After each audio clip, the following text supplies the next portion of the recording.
week, I got a rare inside look at AIPAC, the American Israel Public Affairs Committee. It's one of the most powerful lobbying groups in the U.S. and one that impacts our elected officials' decisions on foreign policy in the Middle East and even where our tax dollars go. I attended their annual conference, which drew 18,000 supporters and every major presidential candidate except for Bernie Sanders. I got to hear pro-Israel messaging that was so strong, facts didn't even seem to matter. What did they say about the occupation? We don't consider it occupation. The glimpse I got of the AIPAC machine in action was as fascinating as it was frightening. Here's why. First, the pandering of our presidential candidates was so intense, you'd think they were running for office in Israel. America can't ever be neutral when it comes to Israel's security or survival. America will stand unapologetically with the nation of Israel. I'm a newcomer to politics, but not to backing the Jewish state. Even though he previously said he would be neutral on the question of Israel and Palestine, Trump totally flipped the script at AIPAC and basically regurgitated their talking points. And he even prepared a speech for once. When I become president, the days of treating Israel like a second-class citizen will end on day one. Nothing quite got standing ovations at AIPAC like slamming the Iran deal. This is a deal that AIPAC lobbied hard against and spent millions trying to defeat, yet failed. When questioned outside the conference, AIPAC supporters said things like this. At the end of the day, the deal did pass. But inside, it was a different story. On the first day in office, I will rip this catastrophic Iranian nuclear deal to shreds. Another popular way to rally the crowd was by dehumanizing Palestinians and blaming them for the absence of peace. Palestinian children are raised in a culture that glorifies martyrdom and the willingness to die in the pursuit of killing or maiming Israelis. What I didn't hear was basic context, like the fact that Israel has kept more than 4 million Palestinians under a military occupation for decades, or that Israel continues expanding settlements on Palestinian land in violation of international law and long-standing U.S. policy. Those realities weren't criticized as major impediments to peace at all. Attendees kept saying they supported peace between Israelis and Palestinians, but strangely weren't really ready to talk about Israel's actions in the region. Lastly, AIPAC's 3-day conference ended with a massive lobbying effort. Literally hundreds of Americans were bused to Capitol Hill to urge their elected officials to keep supporting Israel. Our purpose is to talk about Israel. Nothing specific to your communities there. Nothing specific to our communities at all, no. Even high schoolers were assigned AIPAC talking points. AIPAC has like its 3 goals. So personally, I'm talking on the first topic, which is about Iranian aggressions. AIPAC's message to U.S. politicians is simple. Support Israel and we'll support you. And like other strong lobbies, they're effective. The U.S. gives Israel more than $3 billion of military aid each year, which Israel uses to advance its interests, even when they contradict our own. But seeing the lobby in action firsthand left me asking, is this how American democracy should work?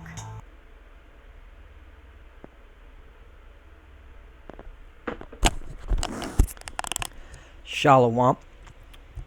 First and foremost, I want to give all praise and glory to Yahweh, Bahashem, Yahweh Shai.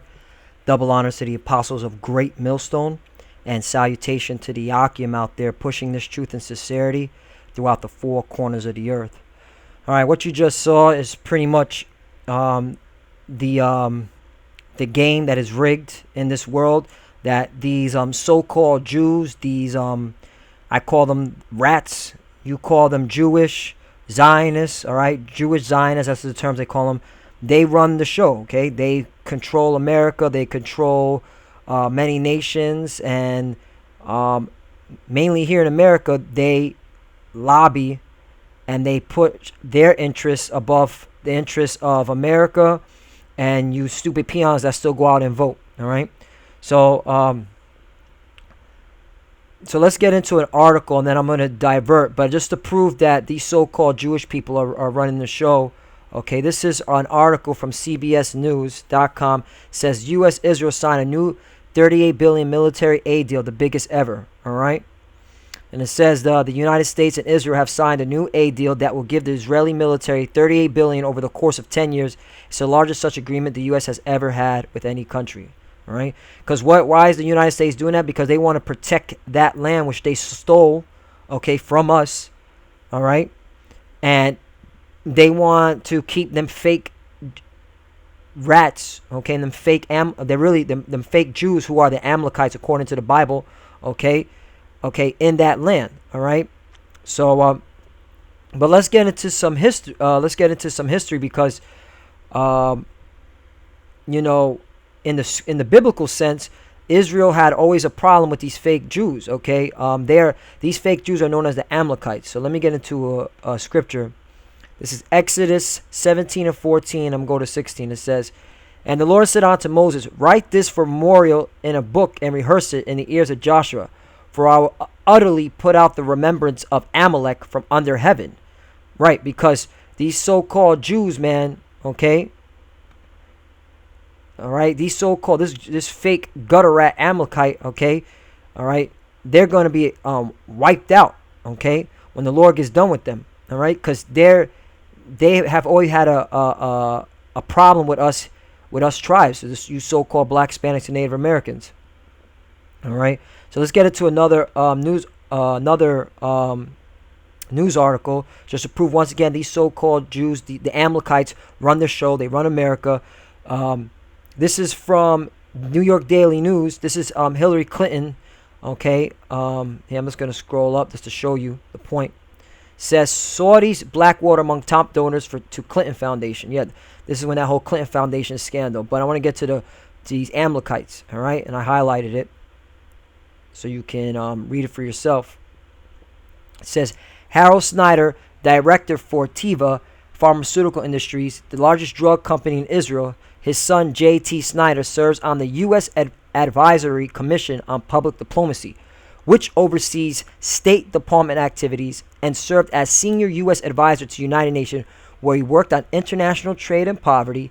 J. Snyder donated between $100,000 and $250,000 to the foundation, which is the Clinton Foundation. All right, so there you have it. You know, you have companies from Israel. Okay, a guy named Harold Snyder, in the political process of America, okay, and dictating policy, okay, for them fake Jews' interests. Israel, which is today what they call Israel, okay, which is our land, okay, interests. All right.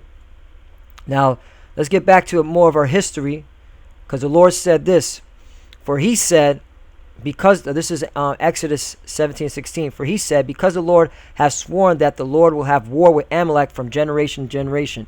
And you're seeing that to this very day. That's why there's no peace in the Middle East, and there's no peace in Israel. That's why you have the Palestinians doing suicide bombings on them Amalekites, who are the Palestinians are the Arabs. They come from the lineage of Ishmael. Then you have Syria, which I'm gonna get to the news article right here. All right, you have Syria, okay, constantly attacking Israel, even though Israel wants to deny it. But this is news, all right? This is right here. It says Syria claims shooting down Israeli warplane and drone. All right, so there you have it right there. It says Syrian state media has said that the army has shot down an Israeli warplane and a drone after an Israeli attack on Syrian military position in Quneitra near the Israeli border. Okay, so you have in all these nations going after these fake Jews, these Amalekites, okay, and that's how you know that the Lord said, once again, let's get to the scripture. For Exodus 17 verse 16. For he said, because the Lord has sworn that the Lord will have war with Amalek from generation to generation. And let's get another scripture. Numbers 24 and 20. And when he looked on Amalek, he took up his parable and said, Amalek was the first of the nations. Now, what does that mean? The first of the nations. Okay. These fake Jews, okay, these Jewish Zionists, all right, they weren't called Jewish Zionists. They weren't called Jewish. They were known as Amaleks back in the ancient times, all right? And when the Lord said Amalek was the first of the nations, well, if you go into the scriptures, but I'm going to get to the point. This is Amalek, a Jewish encyclopedia. It says that they were obscure origin is also indicated in Numbers, okay, which I just read, 24:20, where the Amalekites are called the first of the nations. The Amalekites were the first to come in contact with the Israelites, vainly opposing their march in Rephidim, not far from Sinai. That's right, because when we left Egypt, all right, and then we were going through the wilderness, the Amalekites was the first nation to try to go to war with us, man. And Joshua was banging on them. That's why I said, It says right here, and write this for a memorial in book and rehearse it in the ears of Joshua, Exodus 17 and 14, because Joshua was killing a lot of Amalekites. And Joshua, you would call today your so-called Puerto Ricans. Now you look at the so-called Puerto Ricans, the majority of them, that they're bugged the fuck out. They don't know. They're out there dancing and listening to reggaeton. But, this is what it was, our people. We always had a enmity against the Amalekites, okay, because what they did to us when we left out of Egypt, all right? So let's get back to the scripture again. It says, Numbers 24 and 20, and when he looked on Amalek, he took up his parable and said, Amalek was the first of the nations, but his latter end shall be that he perish forever. That's right, because the Lord is about to allow all these nations that Amalek has been been stealing from, been causing wars amongst each other. Okay, they're gonna start attacking these so-called Jews, man. These Zionists, okay, who are known as Amalekites. You're gonna have Iran attack them, Syria, Russia, okay, China. They're gonna start laying heavy heat, ICBMs. Okay. This is another scripture just to prove again that those people living in the land are not the real Jews, okay? But they're out there running the show, okay? Zechariah 9 and 6, and a bastard shall dwell in Ashdod. And if you look up where Ashdod is, I believe it's in about maybe 40, 30 miles from Tel Aviv. I mean, it's it's in Israel, in the land today, Israel. There's a city called Ashdod, okay? So that's, again, the reason why the Lord calls them Amalekites bastards is because they don't have no father, man, okay? Why is that? Because of Esau, okay? Because really, you Edomites, all right? You Edomites, you so-called white people, you're brothers with the so-called Jewish guy, okay? You all, Amalek comes out of the loins of Esau, because Esau is the father of the Edomites, all right? And I will cut off the pride of the Philistines. Let's talk about Ham, another nation from Ham. All right. Now let's get back to another current event just to prove, okay, more that these so-called Jews, man, they're out there running the show, man. This is from Politico. This is from Donald Trump's campaign. And you have Colorado billionaire Larry Mizzle and his wife Carol each have given $5,400 to date to the campaign, half of which has been refunded. Mizzo, who sits on the board of the Republican Jewish Coalition, has become the go-to point man for GOP politicians looking to travel to Israel and align themselves with the country. There you go, man. So you got all these politicians, man, you Edomites, man, you're being brotherly lovely. Who billionaire Larry Mizzo, that's a freaking Jew right there, so-called Jew, okay?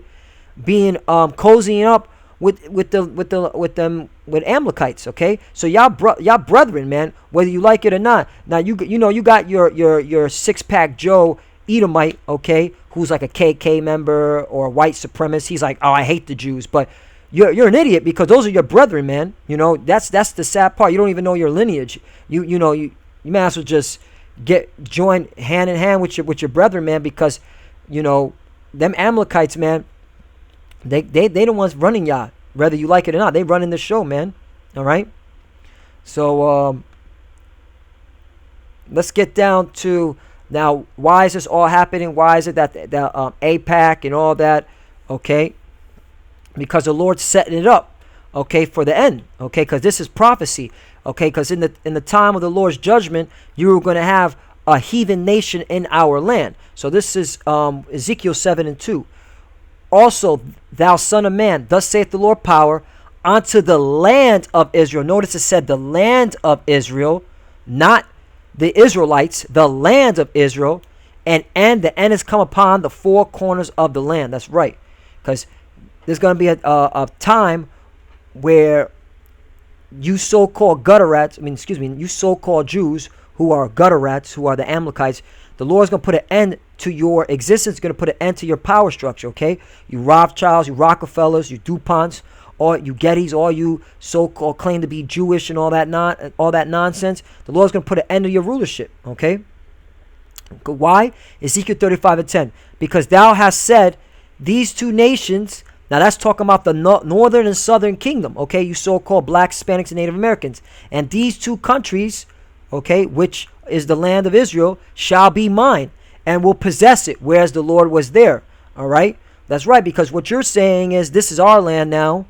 All right, you got America giving billions of dollars to fund fortify your that land, which is not even yours. All right, so that's why all that money ain't going to stop the judgment. Okay, and here's why. Ezekiel 35 and 6, verse 6. Therefore, as I live, saith the Lord power, I will prepare thee unto blood, and blood shall pursue thee.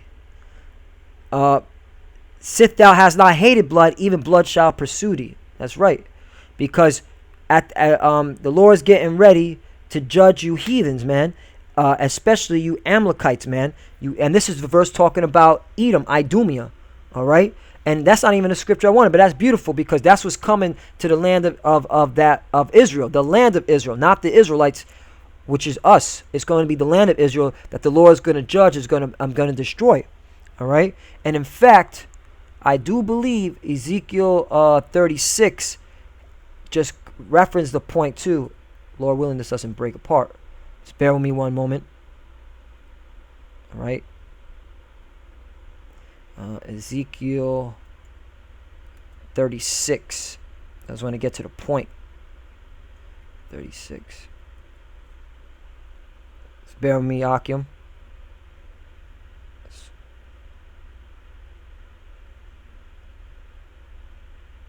Here we go. Yep. Ezekiel 36 and 5. Therefore, thus saith the Lord power, surely in the fire of my jealousy, talk about them nukes, when all these nations start fighting these so-called Jews, these Israelis, these Zionists, okay? I have spoken against the residue of the heathen and against all Idumea. Now, Idumea is a Greek word which means Edom and Esau, okay? Which have appointed my land into their possession with the joy of all their heart. That's right, because you guys are now saying that you're the Israelites, okay? You're taking all the resources of the whole world, okay, claiming to be these people, and you're taking the resources of our land, okay? But the Lord said, with despiteful minds to cast it out for prey, right? Because you did have despiteful minds, you did it deceitfully, all right? And that's why the Lord is going to come and judge you gutter rats, all right? But this is just proof, man, once again, that you Amalekites, okay? You so-called Jews, man, y'all been running the show for too long. You've been running America. You've been running the world for too long. And the Lord's about to bring you down, man. And this is edification for those that don't see that these so-called Jews, man, are the ones at this point in time calling the shots. And the rest of these politicians and presidents they're just yes men. Like, yes, we'll do this, all right? So I hope this was edifying, okay? Lord willing, okay? You were edified. And this is, once again, I want to give all praise and glory to Yahweh Ba'Shem, Yahweh Shai. Double honor to the apostle of Great Millstone. And salutation to the Akim out there, pushing his truth and sincerity throughout the four corners of the earth. This is Brother Samak from the GS Miami camp. All right, and with that, Shalom, and you already know what I'm going to say. 1, 2, 3, death to America. Shalom.